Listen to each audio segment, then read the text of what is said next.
तो ये प्रतिक्रिया आपने सुनी कांग्रेस पार्टी की राहुल गांधी की और भारतीय जनता पार्टी की तरफ से केंद्रीय मंत्री अनुराग सिंह ठाकुर की।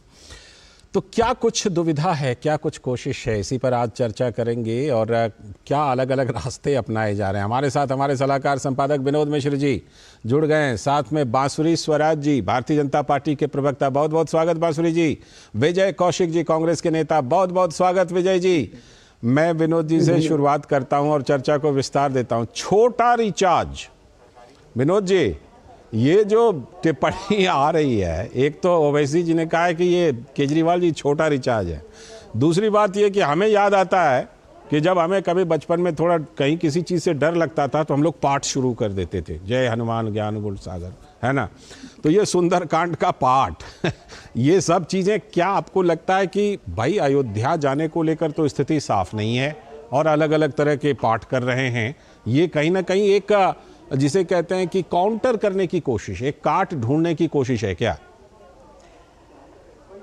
लाल जी हमारे साथ में बांसुरी स्वराज हैं, वो तो बेहतर बताएंगी इन चीज़ों को लेकिन समझने की जो मैं कोशिश कर रहा हूँ ये बता रहा हूँ आपको। क्या अभी आपने राहुल गांधी का सुनाया था साउंड बाइट, और जिसमें राहुल गांधी सीधे सीधे ये बात कहते हुए कि 22 तारीख को क्यों नहीं जा रहे हैं, क्योंकि उसको बीजेपी और आरएसएस का शो बना लिया है, ये एक तरह से आरोप लगा रहे हैं। तो जाहिर सी बात है कि ओवैसी इसी बात की रिएक्शन देते हुए कहते हैं कि आज अरविंद केजरीवाल 22 तारीख को अयोध्या नहीं पहुंच रहे हैं, लेकिन वो सुंदरकांड का पाठ कर रहे हैं हर मंदिर में।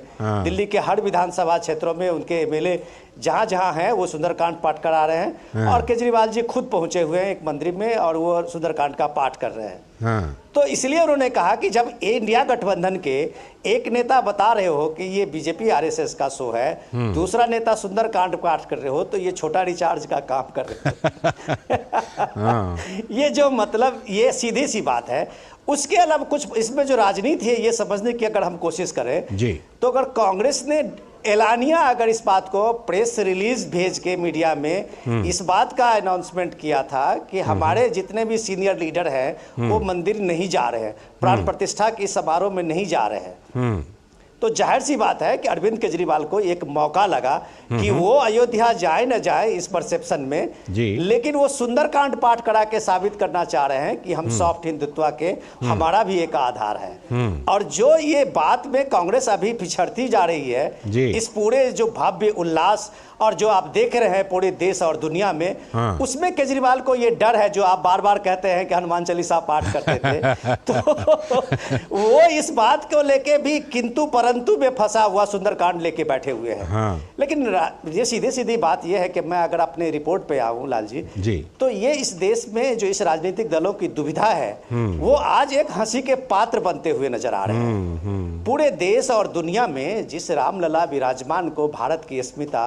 भारत की सांस्कृतिक पहचान, भारत के धरोहर, भारत के अपने पुरखे इतने विविध रूपों में देखती रही है ये यहाँ के समाज और चिंतन, और उसको लेके अगर आप एक तरह से लाइन खींचते हुए जा रहे हैं और इस उल्लास में आप बहुत दूर आप चले गए हैं, जो शायद आप वापस आने की आपकी कोई भी भूमिका नहीं रख जाती है। बिल्कुल, यही सवाल है। कोशिश तो बहुत हो रही है, अजय राय अपने नेताओं को लेकर डुबकी लगा है, लेकिन ये जो दिल्ली में हो रहा है बांसुरी जी, पहले भी हमने सुना था कि भाई हनुमान चालीसा का हर एक मंगलवार पाठ होगा, हैं, अब कह रहे हैं सुंदरकांड का हर एक महीने के पहले मंगलवार को पाठ होगा, लेकिन वो शुरुआत होती है फिर वो कहीं खो सी जाती है। इस सुंदरकांड वाले पाठ पर आपको क्या आपत्ति है अगर केजरीवाल जी करना चाहते हैं तो? धन्यवाद लाल जी। आपको याद होगा कि आदरणीय मुख्यमंत्री अरविंद केजरीवाल जी ने एक सार्वजनिक मंच से कहा था कि स्वयं वे बहुत व्यथित हैं और उनके परिवारजन बहुत दुखी हैं कि राम मंदिर अयोध्या जी में उनका निर्माण हो रहा है जी। केजरीवाल जी तो स्वयं चाहते थे कि मंदिर की जगह अयोध्या जी में स्कूल बने। अब क्या हुआ कि एक बहुत भव्य राम मंदिर का निर्माण अयोध्या जी में हो गया केजरीवाल जी के विरोध के बावजूद। तो आम आदमी पार्टी जो रंग बदलने के लिए मशहूर है, आज वो भगवा रंग चढ़ा रही है। अब वो बोल तो रहे हैं कि बुजुर्गों को तीर्थ यात्रा करवाएंगे। जी बिल्कुल, और केजरीवाल जी को तो हमेशा चुनाव से पहले याद आते हैं। एमसीडी चुनाव आने वाले थे तब इन्होंने कहा था कि ये हनुमान चालीसा का पाठ करेंगे। अब जनरल इलेक्शन आने वाले हैं तो उनको सुंदरकांड याद आ रहा है। लेकिन लाल जी, मैं प्रश्न पूछना चाहती हूँ जी। आम आदमी पार्टी के एक विधायक हैं जिन्होंने दिसंबर 2023 को राजेंद्र गौतम जी ने विधानसभा के सत्र में कहा था कि रामायण जी और बाकी हिंदू ग्रंथों का बहिष्कार होना चाहिए, जिन्होंने सार्वजनिक तौर पे शपथ ग्रहण करी थी और दूसरों को भी शपथ ग्रहण करवाई थी कि भगवान राम और भगवान कृष्ण को भगवान मानिए, उनकी अर्चना उपासना मत करिए, किसी भी हिंदू देवी देवता की उपासना मत करिए।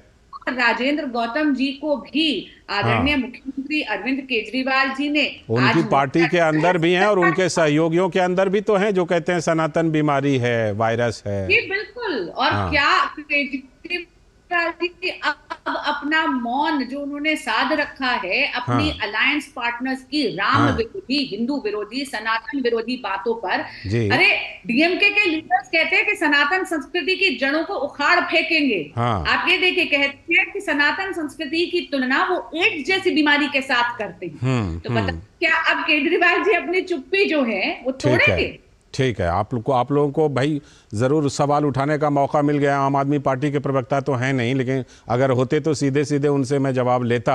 लेकिन विजय कौशिक जी हैं, मुझे कांग्रेस के प्रवक्ता से जरूर पूछना। हाँ पूछ लीजिए, अगर कोई छोटा सा सवाल है तो पूछ लीजिए। कि बहुत छोटा सा सवाल है कि कांग्रेस पार्टी वो है जिसने सुप्रीम कोर्ट में एफिडेविट दिया था कि राम काल्पनिक है। तो आज जो उनका शीर्ष नेतृत्व निमंत्रण ठुकरा रहा है और अयोध्या जी नहीं जा रहे, ये उनकी राजनीतिक झेप है क्या? ठीक है, आपके सवाल को मैं विजय जी के पास लेकर चलता हूं और साथ में कुछ और चीजें भी जोड़ता हूं। लेकिन जानते हैं बांसुरी जी, विजय जी उन नेताओं में से रहे हैं जिनका ये मानना था कि जाना चाहिए था वहां पर अयोध्या, है ना? मैं अगर गलत नहीं हूं तो। और मुझे लगता है कि विजय जी शायद उसी लाइन पर बात रखेंगे। विजय जी, एक बात सवाल तो देखिए भाई उठता है, जो बांसुरी ने सवाल पूछा है वो भी सवाल है। दूसरी बात ये भी है कि कहते तो रहे कि भाई मंदिर वहीं बनाएंगे, तारीख नहीं बताएंगे। अब तारीख भी बताई, निमंत्रण भी दिया तो निमंत्रण ठुकरा दिया। अब डैमेज कंट्रोल के लिए सरयू में जाकर के डुबकी भी लगा रहे हैं, जय श्री राम का नारा भी लगा रहे हैं। तो ये जो तरह तरह की कोशिशें हैं, ये कुल मिलाकर के एक कंफ्यूजन नहीं बना रहा पार्टी के स्टैंड के बारे में? विजय जी नहीं, आप बिल्कुल सही कह रही हैं, कंफ्यूजन की स्थिति है, लेकिन वो पार्टी के चंद सलाहकारों द्वारा उत्पन्न की गई परिस्थितियां हैं। मैं जानता था कि विजय जी की बिल्कुल लाइन इस पर होगी। हाँ बोलिए। हमने पहले भी पार्टी में बिल्कुल स्पष्ट तौर पर यही कहा था कि धर्म और राजनीति एक ही सिक्के के दो पहलू हैं, इन्हें कतई अलग नहीं किया जा सकता। इस देश की धरती पर जितने भी विदेशी आक्रांता आए, किसी ने इस देश के हिंदुओं को मुसलमान बनाने का प्रयास किया, किसी ने ईसाई बनाने का प्रयास किया, क्योंकि धर्म के माध्यम से किसी भी देश पर कब्जा करना बहुत ही आसान है। इसलिए धर्म और राजनीति अलग अलग नहीं हो सकते। अगर इस देश के मूल नागरिकों को, हिंदुओं को ये लगा कि कोई भी पार्टी उनके हितों के साथ खेल रही है, तो निश्चित तौर पर वो किसी भी पार्टी को उखाड़कर फेंक देंगे सत्ता से। तो पार्टी की जो हमारी जो पहले से ही लाइन रही है, वो हिंदुओं के हक की रही है। इस देश में हिंदुओं के अधिकारों की रक्षा, जब तक एक नैरेटिव ये रहा कि कांग्रेस हमेशा हिंदुओं के हितों की रक्षा कर रही है, तो इस देश की जनता ने 49 वर्ष तक सत्ता में रखा। जी बात सही है। चाहे हम श्री कृष्ण मंदिर निर्माण की बात करें, चाहे हम मंदिरों के निर्माण की बात करें, ठीक है, हम सोमनाथ। अब बांसुरी जी के सवालों का जवाब दीजिएगा विजय जी। कांग्रेस के नेताओं का हाथ रहा। अब बांसुरी जी के सवाल। आज की जो परिस्थितियां हैं, जो बहन ने सवाल पूछा है, मैं एक बड़ी सीधी बात कहूंगा कि इस देश में अफसरशाही काफी समय से हावी है, वर्तमान समय में भी चल रही है। ठीक है, अगर वो इस बात का जवाब जानना चाहती है तो उन्हें इस बात का भी जवाब देना पड़ेगा कि पिछले साल भाजपा सरकार के समय में कोर्ट के अंदर एक जवाब दिया गया जिसमें कहा गया कि राम सेतु मानव निर्मित है, इस बात के कोई सबूत मोदी सरकार को नहीं मिलेगा। ठीक है, आपने जो जवाबी सवाल जो पूछा है ना, आपने जो जवाबी सवाल पूछा है, मैं केवल ये कहना चाहता हूँ, अगर हमारी पार्टी ने गलतियां ना की होती, सही समय पर इन चीजों का इलाज ना किया होता, ठीक है, तो क्या आज हम सत्ता से बाहर होते? ठीक है, आपने स्वीकार किया आपने, हमने मंदिर बना दिया होता, ठीक, तो क्या आज मोदी सरकार मंदिर के नाम पर राजनीति कर पाएगी? ठीक है, स्वीकार किया, जवाबी सवाल भी पूछा। विजय जी आपके सवाल को लेकर मैं बांसुरी जी के पास जरूर जाऊंगा। और बांसुरी जी, विजय जी, विनोद जी, तीनों बने रहिएगा। मुझे एक छोटा सा ब्रेक लेना है, फिर लौट के चर्चा को जारी रखते हैं। ये नया भारत है, कभी हंसता कभी हंसाता है, हिसाब का पक्का है। जियो पेपर प्राप्त हुए। लड़ता है, झगड़ता है, पर आगे बढ़ता है। जो अपने दिल की सुनता है, खुल के बात करता है, सबको साथ लेकर चलता है। इस भारत की अलग ही पहचान है। जुड़े नए भारत से, जियो भारत से। स्वागत है ब्रेक के बाद। चर्चा को हम जारी रखते हैं। हमारे साथ हमारे मेहमान जुड़े हुए हैं। मैं जो विजय जी ने सवाल पूछा है उसको लेके पहले बांसुरी जी के पास चलता हूं, फिर विनोद जी के पास आऊंगा। बांसुरी जी जवाब दीजिए। उन्होंने विजय जी ने सवाल पूछा है। हालांकि देखिए, विजय जी कांग्रेस के उन नेताओं में से हैं जो कि कांग्रेस के अंदर भी अलग राय रखते हैं, इसको लेकर के भी, अयोध्या को लेकर के भी, और अपनी गलतियों को लेकर भी। लेकिन उन्होंने एक सवाल भी पूछा है। हाँ, आ रहा हूँ। मुझे लगता है कि विजय भाई का बड़प्पन है कि उन्होंने ये बात स्वीकार करी है और ये उनके व्यक्तित्व की उदारता का परिचय देता है। लेकिन विपना देखिए कांग्रेस की कि शीर्ष ये बात है कि पार्टी के तौर पर जो कांग्रेस का पार्टी का मन भांप पा रहा है, ना जनमानस के साथ उसका समन्वय है। और मैं यही जानना चाहती हूँ कि इंडिया अलायंस में, घमंडे अलायंस में उनके, आप ये देखिए, उनके अलायंस पार्टनर्स भी सनातन संस्कृति पर और राम विरोधी बातें कर रहे हैं। उस पर भी साधी हुई है कांग्रेस के शीर्ष नेतृत्व ने। और जहां तक आमंत्रण आया है उसको जो ठुकराया है शीर्ष नेतृत्व ने, आप देखिए कांग्रेस पार्टी में ही समन्वय नहीं बन पा रहा। कर्नाटक में अलग पूजा अर्चना हो रही है। आपके ही चैनल ने रिपोर्ट करा कि बिल्कुल 22 तारीख को रखा है इन लोगों ने 30,000 मंदिर कर आए हैं यूपी के कांग्रेस के नेता। तो कितनी बड़ी विडंबना है कि कांग्रेस का नेतृत्व ना जनमानस भांप पा रहा है, ना अपनी पार्टी के लोगों के कार्यकर्ताओं का मन भांप पा रहा है। ठीक है, मैं विजय जी आपके पास आता हूं, तो पहले विनोद जी के पास जाके फिर आपके पास आता हूं। विनोद जी, आपने दोनों प्रवक्ताओं का जवाब तो सुन लिया, लेकिन ये बात तो बिल्कुल तय है कि कांग्रेस पार्टी, विजय जी जैसे जो इनके नेता हैं, और जाहिर सी बात है कि भारी संख्या में ऐसे कार्यकर्ता भी होंगे, उनके विचारों को सम्मान नहीं दे पाई क्या? और कहीं ना कहीं उस दबाव में आ गई क्या? लगा कोई एक खास वर्ग का वोट है, वोट बैंक है, जिस पर शायद अखिलेश जी कब्जा जमा रहे हैं, तो हमें भी दौड़ना चाहिए उसके पीछे, या फिर केरल से उधर मुस्लिम लीग ने कुछ कह दिया। ऐसी चीज़ों के दबाव में आकर कांग्रेस नेतृत्व ने इन लोगों की भावनाओं की सम्मान नहीं किया, विजय जी जैसे लोगों की भावनाओं को ठुकरा दिया। लाल जी, अभी जो बांसुरी जी ने सवाल जो पूछा था, तो विजय जी उसको गोल गोल घुमा के बाहर निकल गए थे। हाँ, लेकिन मैं विजय जी को ही एक याद दिलाने के लिए जस्ट अपनी छोटी सी टिप्पणी में करना चाहूँगा। जरूर। कि विजय जी, संविधान के जो मूल संविधान है पहला, जिसको आप ओरिजिनल बोलते हैं, उसके बाद तो कई प्रति उसकी आई है। हाँ। उस मूल संविधान के प्रति में राम दरबार का फोटो लगा हुआ है। रामायण और राम से जुड़ी हुई घटनाओं को लेकर रामायण के संविधान के कई पृष्ठों में उसको लगाया गया था चित्र। और उसके बाद में संविधान की वो सारी प्रस्तावना के साथ में बातें कही गई थी, याद होगा आपको भी। लेकिन वो लिपि, वो संविधान की मूल प्रति से अचानक वो सारे फोटो, अचानक वो राम दरबार के चित्र क्यों गायब हो गए? उसके बाद फिर संविधान में वो कॉपी नहीं मिली। तो इस भावना को समझने की जरूरत है कि ये कंफ्यूजन से भरी हुई पार्टी है। जब डॉक्टर राजेंद्र प्रसाद सोमनाथ मंदिर के उद्घाटन में जा रहे थे, तो नेहरू जी की चिट्ठी पे हम लोगों ने कई बार चर्चा की थी। हाँ, कई बार। क्या कंफ्यूजन था नेहरू जी की? जब भारत की अस्मिता की बात होती है, भारत की पहचान की बात होती है, संस्कृति की बात होती है, तो क्या भारत उन विध्वंसों को सामने में रख के, उस क्रूर इतिहास को सामने में रख के जीते रहे?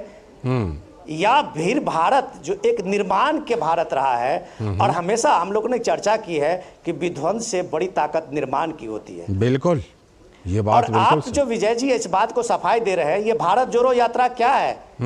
ये अचानक जो भारत जोड़ो यात्रा का डे शेड्यूल बनता है 14 जनवरी से, वो भी इसी राम मंदिर का जो ये उल्लास है, ये भव्य आयोजन का जो उल्लास है, उसके साइड में आपने एक यात्रा का ये निकाला है कि देश में हम ये दिखाएं कि हम न्याय के लिए निकले हुए हैं। तो विजय जी, जो फुटेज के लिए आप निकले हुए हैं इस यात्रा में, देश का मूड आप समझने में अभी तक सफल नहीं हुए हैं।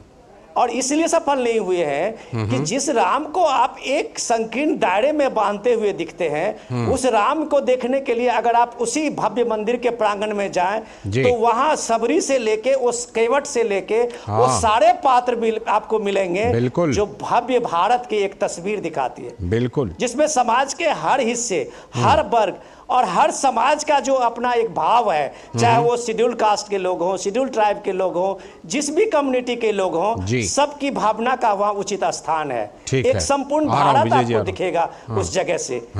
तो ये जो संकीर्ण भाव आपने मन में रखे हुए हैं, इसलिए आप इधर उधर बगल दगल झांकते हैं और नए नए बहाना बनाते हैं। रामचरित से आगे हट के आप सुंदरकांड पाठ करने लगते हैं। ठीक है, ये देश समझ रहा है, देख रहा है। बिल्कुल विजय जी, एक बात तो देखिए भाई साफ है कि चाहे आप सोमनाथ की बात ले लीजिए, चाहे नई संसद में सेनेगल की स्थापना का बहिष्कार ले लीजिए, चाहे अयोध्या का बहिष्कार ले लीजिए, मतलब कहा तो ऐसा जा रहा है कि एंटनी कमेटी की रिपोर्ट में साफ तौर पर 2014 में उल्लेख था, लेकिन उसके बाद भी कांग्रेस सीख नहीं रही है। और ये क्यों नहीं मान रही कि इस देश में राम नाम को नकार करके आप कोई न्याय कुछ भी कर लें, उसका कोई मतलब नहीं बनता। विजय जी देखिए, मैं सबसे पहले विनोद भाई ने जिक्र किया कि भगवान राम की तस्वीर संविधान से हटा दी गई जी। तो कांग्रेस पार्टी का ये मानना था कि इस देश के लोगों को इतना सशक्त किया जाए कि हर व्यक्ति के घर में भगवान श्री राम का मंदिर हो,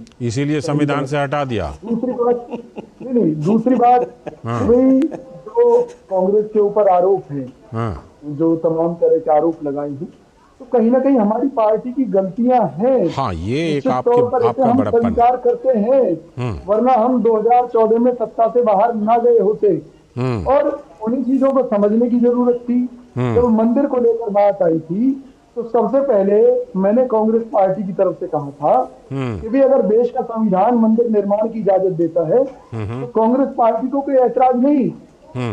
और मुझे खुशी है कि हमारी पार्टी ने इस बात को समझा और पार्टी ने इस मुद्दे पर अपने इसी स्टैंड को रखा और कहा कि भाई अगर देश का संविधान इजाजत देता है कांग्रेस को कोई ऐतराज नहीं है। इस मंदिर निर्माण के बारे में, प्राण प्रतिष्ठा के बारे में हमने ये कहा कि हमारी भारतीय संस्कृति है, वो ऐसी संस्कृति है कि अगर किसी मंदिर के बाहर से हम निकल रहे हैं और वहाँ कोई प्रोग्राम चल रहा है, चाहे हम उसमें निमंत्रित हैं या नहीं है, हम वहाँ रुककर, वहाँ माथा टेक कर, प्रोग्राम में सम्मिलित होकर, अगर कोई भंडारा हो रहा है तो उसमें अपनी सेवा करके या उसमें प्रसाद ग्रहण करके वहां से निकलते हैं। ठीक है, तो आयोजन चाहे किसी पार्टी ने किया हो, देखिए बीजेपी को राइट है, सत्ता में है वो, और वो एक मंदिर निर्माण के आंदोलन से जुड़ी रही है। हाँ, उसका लाभ हमेशा से उन्होंने रखा है अपने मैनिफेस्टो में। विजय जी से संपर्क लगता है फिलहाल कुछ बाधित हुआ है। मैं जाऊंगा बांसुरी जी के पास और जवाब लूंगा। फिलहाल एक ब्रेक ले लेते हैं और ब्रेक के बाद जब लौटेंगे तो फिर इस चर्चा को जारी रखेंगे।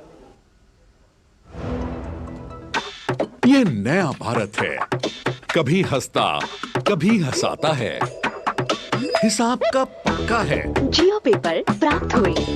लड़ता है, झगड़ता है, पर आगे बढ़ता है।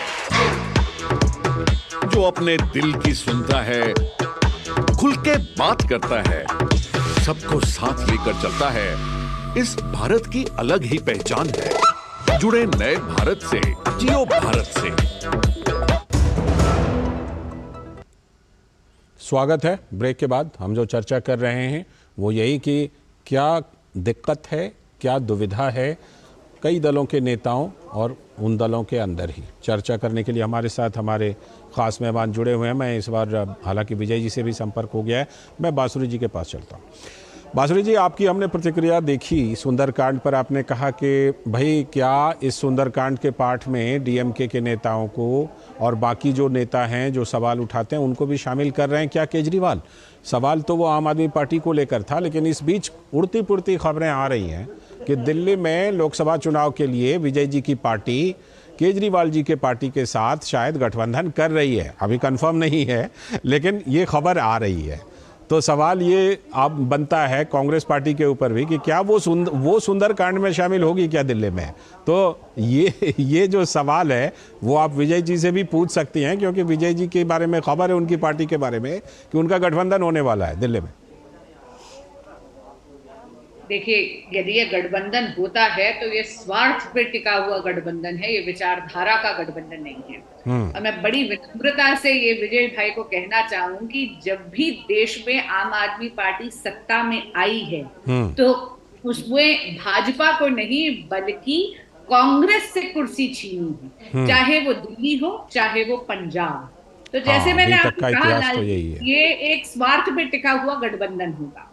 अब रही बात जो शीर्ष नेतृत्व कांग्रेस ने जो ठुकराया है आमंत्रण, और जो आप जानते हैं कि चुप्पी साधे हुए हैं केजरीवाल जी कि वो जाएंगे अयोध्या जी या नहीं, तो कहते ना कि प्रभु जाको दारुण दुख देही वाकी मति पहते हर ली। तो मति हरी गई है, ये जनमानस नहीं समझ रहे हैं, ये अपीजमेंट की पॉलिटिक्स यानी तुष्टिकरण की राजनीति कर रहे हैं, वोट बैंक की पॉलिटिक्स कर रहे हैं, और उसके कारण बहुत ही संकीर्ण मानसिकता रख रहे हैं। विनोद जी जो बात बांसुरी कह रही, हाँ आ रहा हूँ मुझे विनोद जी जो बात बांसुरी कह रही हैं, ये भारतीय जनता पार्टी को मौका तो इन्हीं लोगों ने ये पूरा मैस फैला के दिया है ना। आप देखिए कि डीएमके के नेताओं से बयान को लेकर के आरजेडी के नेताओं के बयान, समाजवादी पार्टी के नेताओं के बयान, फिर आम आदमी पार्टी के भी का जो रवैया रहा, अभी राजेंद्र गौतम का उदाहरण दिया बांसुरी ने, तो ये पूरा मौका इन लोगों ने दे दिया है क्या बीजेपी को कि वो भरपूर सवाल उठा सके जो इन लोगों का रहा है, इन लोगों की सोच रही, इन लोगों के जो बयान रहे। लाल जी, हम लोग बांसुरी जी से ज़्यादा इस मामले में पूछ सकते हैं कि बीजेपी ने तो राम मंदिर का, और ये ऐलानिया उनका एक मैनिफेस्टो था। हाँ। पिछले कई दशकों से बीजेपी जब कभी भी इलेक्शन में जाती थी, स्टेट से लेके सेंट्रल इलेक्शन में, जनरल इलेक्शन तक में, बीजेपी के मैनिफेस्टो में राम मंदिर पहला एजेंडा होता था। ठीक है। तो बीजेपी ने एक तरह से कुर्बानियाँ जो दी है अपनी, आप ये देखिए कि 4 स्टेट के मुख्यमंत्री इसी राम मंदिर के इसमें जो एक अभियान था, उस अभियान में 4 चीफ मिनिस्टर को एक झटके में राष्ट्रपति शासन लागू हो गया था। वो आपको याद होगा उत्तर प्रदेश में कल्याण सिंह के इस्तीफे के बाद से जी। तो ये इस तरह के अभियान को जब कोई पार्टी बनाती है और उस अभियान के पूरा होने के साथ में अगर वो पार्टी और उसकी बनी हुई सरकार अगर वो सामने में दिखती है, तो इसमें विजय जी की पार्टी या किसी भी पार्टी को दिक्कत होने का क्या मतलब होता है। ये मौका तो देश के कई प्रधानमंत्रियों के सामने में आए थे, खुद राजीव गांधी के सामने में था, खुद कई इसके बाद नरसिंह राव से लेके कई प्रधानमंत्री के सामने में जी। लेकिन इनके मन में का जो डर था, उस डर से वो फैसले नहीं ले पाए थे कभी। और ये फैसले से जो चुकी हुई पार्टी है, वो भारत से चुकी हुई पार्टी बनती जा रही है। बाकी आपको विशेष बांसुरी जी बताएं। बिल्कुल ये बात है, लेकिन पहले जरा विजय जी की प्रतिक्रिया ले लेते हैं। विजय जी, ये जो सवाल उठ रहे हैं कि देखिए मौका तो भरपूर था आपके पास भी, लेकिन उस मौके को गंवाया है बयान दे करके, वैसा व्यवहार करके। एंटनी जी का मैं बार बार जिक्र कर रहा हूं, उन्होंने उल्लेख भी किया अपने रिपोर्ट में, फिर भी लगता है कांग्रेस पार्टी नहीं चेती। विजय जी देखिए, निश्चित तौर पर मैंने कहा कि पीछे गलतियां रही हैं और उन गलतियों को सुधारने की जरूरत है, और हमने सुझाव भी दिया है पार्टी में कि यात्रा के दौरान ही, भारत जोड़ो न्याय यात्रा के दौरान ही ऐसा कार्यक्रम आयोजित किया जाए जिससे देश में एक संदेश जा सके। जिस तरह कर्नाटक के माध्यम से हम वहाँ के मंदिरों में भव्य आयोजन करके इस दिन को एक यादगार दिन बना रहे हैं। मुद्दा भाजपा या किसी और पार्टी का भी नहीं है। हम तो ये कहते हैं, अगर आम आदमी पार्टी सुंदरकांड कर रही है या कोई अन्य पार्टी किसी धार्मिक आयोजन को कर रही है, तो उसे राजनीति से अलग हटकर हमें सेलिब्रेट करना चाहिए। निश्चित तौर पर शामिल होगी कांग्रेस दिल्ली में, सेलिब्रेट करते हैं। दिल्ली में सुंदरकांड में शामिल होगी क्या कांग्रेस? निश्चित तौर पर हमारा तो सुझाव यही है कि जब कांग्रेस पार्टी सभी धार्मिक आयोजनों में जाना शुरू कर देगी, तो अपने आप धर्म के नाम पर राजनीति करते हैं उनकी दुकानें अपने आप बंद हो जाएंगी। हमें अच्छा, मुद्दा तो विकास का होना चाहिए इस देश की राजनीति में, और उसी को लेकर कांग्रेस को लड़ाई लड़नी चाहिए। लेकिन धर्म इस देश का मूल तत्व है, उसको इग्नोर करके या उसे साइड में करके अगर हम ये चाहें कि हम देश के लिए कुछ कर पाएंगे या देश की जनता हमारे साथ खड़ी होगी, हमारी भूल है। यही कारण है कि भी कांग्रेस पार्टी ने कांग्रेस पार्टी के सभी नेताओं को छूट दे रखी है। जो अयोध्या जाना चाहें निजी तौर पर इस तरह से वो जा सकते हैं, या पार्टी स्तर पर भी इसी क्रम में उत्तर प्रदेश कांग्रेस के लोग गए हैं। मुझे एक छोटी सी प्रतिक्रिया बांसुरी जी की लेनी है। बांसुरी जी, जो बात विनोद जी ने कही, देखिए आपको ये तो हम सब लोग मानते हैं कि आपको पूरा अधिकार है कि जिस तरह आपने 2 सीट वाली पार्टी से लेकर के हमेशा से इस चीज़ को रखा अपने मैनिफेस्टो में, और आज उस चीज़ को, सपने को साकार होते हुए लोग देख रहे हैं, है ना। आपकी पार्टी ने इस चीज़ को लेकर के जो कुछ किया है, निश्चित तौर पर आपका दावा बनता है उसके, अगर कोई राजनीतिक फायदा होता है तो। देखिए लाल भाई, हमारे लिए ये राजनीति का मुद्दा नहीं है, गर्व का मुद्दा है। विनोद भाई बात कर रहे थे हमारे चीफ मिनिस्टर्स की बलिदान की। मैं आपको 4 सरकारें बर्खास्त कर दी गई थी भाई। अरे इस संघर्ष पे तो भाजपा के सारे मुख्यमंत्री हमला उठाए। आप भूल गए हैं कि 550 साल का संघर्ष है राम मंदिर के बनने में। हमारे पुरखों ने खून बहाया, 5 लाख से ज्यादा श्रद्धालुओं ने अपना जीवन दान दिया है, उनकी बलि चढ़ी जी। तो हमारे लिए ये गर्व का मुद्दा है, राजनीति का मुद्दा नहीं है। राजनीति का मुद्दा विपक्ष के लिए है। जैसे केजरीवाल जी, मैंने आपको कहा ना, उनके विरोध के बावजूद बना है राम मंदिर। कांग्रेस के ये कहने से, सुप्रीम कोर्ट में ये कहने कि राम काल्पनिक थे, उनके कहने के बावजूद बना है राम मंदिर। आप ये देखिए, जब आप पॉलिटिक्स ऑफ अपीजमेंट की बात कर रहे हैं, शायद भूल रहे हैं विजय भाई कि आदरणीय राहुल गांधी जी जब चुनाव आता है तो अपने आप को जनेऊधारी ब्राह्मण घोषित कर 38 मंदिरों का दौरा करते हैं। और आज के दिन कांग्रेस का शीर्ष नेतृत्व निमंत्रण अयोध्या जी जाने का ठुकराता है। और मैं बहुत विनम्रता से एक आखिरी बात कहूंगी, जो बिल्कुल पूरी की। विजय जी ने कहा कि कांग्रेस के क्षेत्र नेतृत्व ने स्वतंत्रता दी है कांग्रेस के कार्यकर्ताओं को कि वो पूजा कर ले। क्षमा करिएगा, स्वतंत्रता नहीं है। कांग्रेस के शीर्ष नेतृत्व से कांग्रेस के कार्यकर्ता बगावत कर रहे हैं और अपने स्वाभिमान, अपनी आस्था के लिए खड़े होकर पूजा अर्चना कर रहे हैं। जबकि कांग्रेस का शीर्ष नेतृत्व ना जनमानस समझ पा रहा है, ना तो अपनी नकार पार्टी चुके हैं। कार्यकर्ताओं का मन भाप पा रहा है। ठीक है बांसुरी जी, हमें याद है कि संसद में आपकी स्वर्गीय माताश्री और पूर्व केंद्रीय मंत्री जिस तरह से कि मतलब जब कभी ये मुद्दा उठता था ना संसद में, तो वो भी बहुत ही सुलझे तरीके से बात रखती थी संसद में। कई बार हमने उनका भाषण सुना था। चलिए फिलहाल विजय जी, आपको छोटा सा जोड़ना चाहते हैं, जल्दी से जुड़िए। जी, मैं ये कहता हूँ, मेरी बहन ने जो कहा है कि स्वतंत्रता नहीं है कांग्रेस में, अगर स्वतंत्रता ना होती तो विजय कौशिक इस मंच से, विजय कौशिक जी ये दावा कर सकते हैं। बिल्कुल, मैं भी समर्थन करता हूं। विजय कौशिक जी ये दावा कर सकते हैं, बिल्कुल। चलिए, बहुत बहुत शुक्रिया विजय जी। बांसुरी जी जुड़ने के लिए बहुत बहुत शुक्रिया, और विनोद जी आपका भी इस चर्चा में जुड़ने के लिए बहुत बहुत शुक्रिया। वक्त है अभी एक ब्रेक का, और ब्रेक के बाद लौटेंगे तो आपको बताएंगे कि उत्तर प्रदेश एक बार फिर से नंबर 1 बना है। किस चीज में, करेंगे इस पर बात।